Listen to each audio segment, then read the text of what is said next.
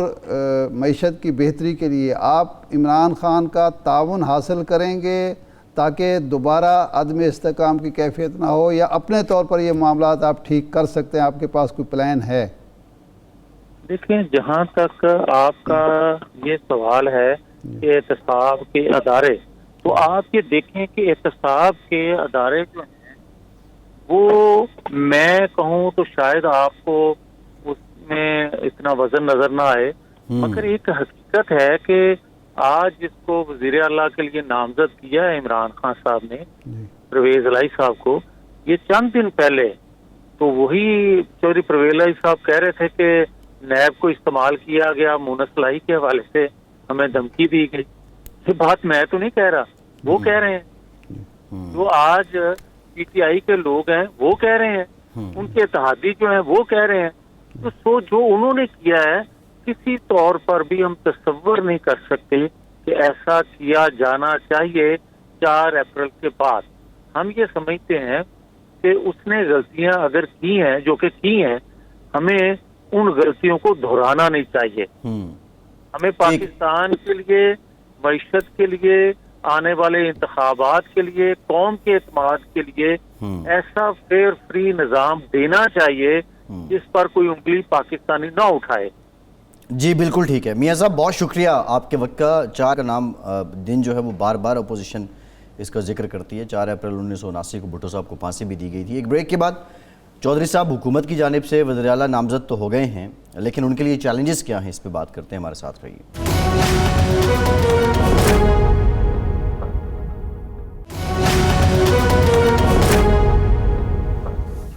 Break کے بعد ایک بار پھر سے آپ کو خوش آمدید کہیں گے. ارشاد صاحب، پرویز الہی صاحب حکومت کی جانب سے، عمران خان صاحب کی جانب سے وزیر اعلیٰ نامزد تو ہو گئے ہیں،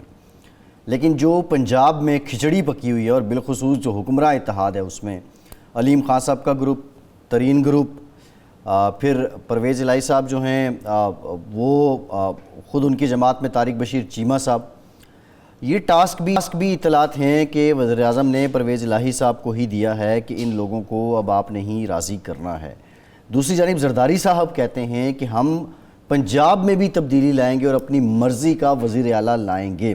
آپ سمجھتے ہیں کہ پنجاب کا میدان حکومت کے لیے نسبتاً آسان ہے یا یہاں بھی گھمبیر مسائل کا سامنا کر سکتے ہیں حکومت؟ دیکھیں یہ فیصلہ خان صاحب نے قدر تاخیر سے کیا اور غالباً جو بظاہر لگتا ہے جو اسیس کیا جا سکتا ہے کہ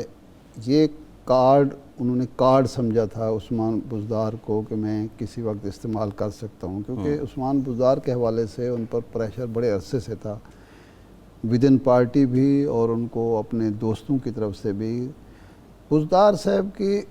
پر یہ اعتراض نہیں ہے کہ انہوں نے کوئی کام ہی نہیں کیا، یہ اعتراض نہیں ہے، کام تو انہوں نے کیا ہے، جو ان کا کوئی انیشیٹو اور انسینٹیو نہیں تھا اس میں. ان کا جو پرابلم تھا، ان کو جو کام کہا گیا انہوں نے کر دیا. ایک اوبیڈینٹ پرسن کے طور پر وہ یہ کام کرتے تھے. ایک شہباز شریف صاحب کی جگہ پر وزیر اعلیٰ منتخب ہونے والا شخص جو ہے اس کا اپنا کوئی ویژن ہونا چاہیے، ان کی ڈیسیژن پاور ہونی چاہیے، ان کے کوئی پلان ہونا چاہیے کہ اپنے صوبے میں انہوں نے یہ کیا. یہ جتنے کام گنوائے جاتے ہیں مثال کے طور پر یہ صحت کارڈ ہے، یہ تو نیا کام نہیں تھا، کے پی کے میں پہلے ہو چکا تھا. خان صاحب نے کہا کہ یہ پالیسی تھی، کر دیا. اچھا، جو منصوبے پڑے ہوئے تھے شہباز شریف صاحب کے دور میں کہ یعنی یہ شہباز شریف کا بھی اس میں کارنامہ نہیں ہے، جو ادارے ہوتے ہیں شہری ترقی کے انہوں نے منصوبے بنائے ہوتے ہیں، یہ سڑک بننی ہے، یہ انڈر پاس بننا ہے، یہ اور ہیڈ برج بننا ہے، ان کو بناتے چلے جانا کوئی کارنامہ نہیں ہے. آپ کا کام یہ تھا کہ آپ نے تحریک انصاف کو جس کو حکومت ملی تھی پنجاب میں، شوکیس پروجیکٹ دیتے، یعنی 1977 کے بعد پیپلز پارٹی کی شدید خواہش تھی کہ پنجاب میں وہ اپنی حکومت بنائے، وہ نہیں بنا سکی، آج تک نہیں بنا سکی. اس کو جب بھی موقع ملا وہ حصہ بنی، کبھی منظور بھٹو کی حکومت کا، کبھی عارف نقوی کی حکومت کا، کبھی میاں شہباز شریف کی حکومت کا، لیکن خود حکومت اتنی بڑی وفاقی پارٹی جو ہے. اچھا، اس کے بعد مسلم لیگ کے پاس یہ رہا، ایک حکومت آپ کی پنجاب میں پہلی دفعہ بنتی ہے مسلم لیگ نون کے علاوہ یا مسلم لیگ کے علاوہ کوئی غیر مسلم لیگ کی حکومت بنتی ہے اور اس کا جو ہیڈ ہیں ان کے پاس کوئی پلان ہی نہیں ہے. ایک بات. دوسرا، یہ جو MNAs MPAs party سے الگ ہوئے، ایک ایسی پارٹی جس کے سربراہ عمران خان جیسی ڈائنامک پرکشش شخصیت ہے،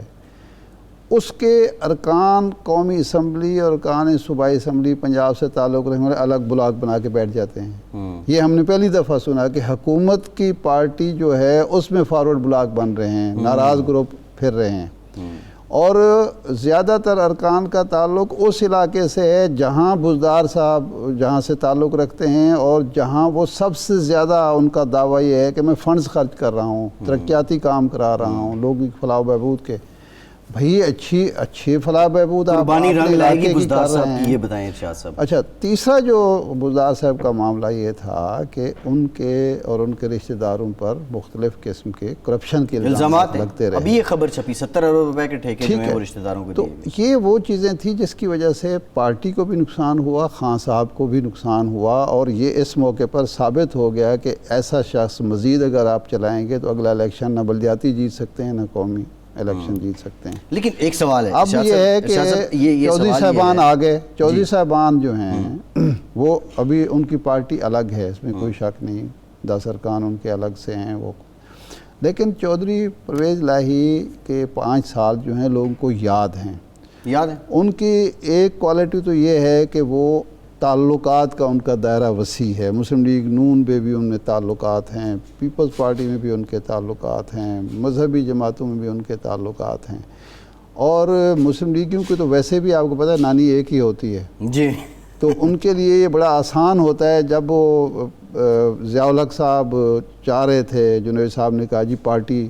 ہونی چاہیے، غیر جماعتی الیکشن کو ہم نے جماعتی حکومت میں بدلنا ہے، تو بڑا غور و خوض کیا گیا. مختلف الخیال لوگ آئے تھے، پیپلز پارٹی سے آئے تھے، تحریک استقلال سے آئے تھے، جماعت اسلامی سے آئے تھے، ادھر تو پتہ چلا کہ جناب اتفاق اس بات پر ہے کہ اگر مسلم لیگ بنا دیں تو یہ سارے اکٹھے ہو جائیں گے، اگر کوئی اور پارٹی بنی تو پھر اس میں سپلٹ آ جائے گی، بہت سارے لوگ کوئی کدھر مسلم کا لیگ رخ کرے گا، بس مسلم لیگ نام ہو، پیچھے کوئی بھی ہو، کوئی فنکشنل مسئلہ ہو، ایکس وائی زی ہو۔ اب چودھری صاحب کا ایک یہ مشکل ٹاسک ہے کہ ایک تو انہوں نے منحرف ارکان کو واپس لانا ہے، اتحادیوں کو راضی کرنا ہے، اور جو آسان کام نہیں ہے، اور اس کے علاوہ مسلم لیگ نون میں بھی اپنے جو تعلقات ہیں ان کے دیرینہ بروئے کار لا کر عمران خان کے ووٹ بھی پورے کرنے ہیں، یعنی عدم اعتماد کے ووٹ کم کرنے ہیں، اب چودھری صاحب نے کرنا ہے، اب چودھری صاحب نے کرنا ہے، اور اپنی وزارت اعلیٰ کے لیے بھی ووٹ اکٹھے اچھا کرنے ایک ہیں۔ بڑا انٹرسٹنگ پہلو، اگر وفاق میں، ظاہر ہے یہ تو بعد میں ہوں گے نا انتخابات، وفاق میں تحریک عدم اعتماد کامیاب ہو جاتی ہے جی ہاں، تو پھر چودھری صاحب پھر بھی وزیر اعلیٰ بنیں نہیں گے؟ پھر کیسے بنیں گے؟ پھر تو ظاہر بات ہے اب مسلم لیگ نون والے تو تیار نہیں ہوں گے، کیونکہ ان کے ساتھ تو وہ سمجھ رہے ہیں کہ ہمارے ساتھ ہاتھ ہو گیا ہے، اور بے اعتمادی تو ایک پیدا ہو گئی نا، پہلے بھی ایک طویل تاریخ تھی مسٹرسٹ کی، اب وہ مزید بڑھ شاہ گیا۔ صاحب ایک ون لائن کمنٹ کیجیے گا، ٹائم کم ہے۔ جاوید لطیف صاحب نے کہا کہ میاں صاحب راضی ہو گئے تھے چودھری صاحب کو وزیر اعلیٰ بنانے پہ، لیکن کیا آفر باضابطہ ہو گئی تھی چودھری صاحب کو اپوزیشن میری کی طرف؟ اطلاع یہ ہے کہ باضابطہ آفر نہیں کی اور تھی، حکومت نے جو پہل کر دی آفر ڈیلیگیشن کی، جو انہوں نے قبول ڈیلیگیشن کر دی۔ یعنی ایسی آفر گارنٹیڈ وہ نہیں۔ بالکل ٹھیک ہے شاہ صاحب، پروگرام کا ٹائم ختم ہو گیا، بہت شکریہ آپ کا، آج کے پروگرام سے اتنا۔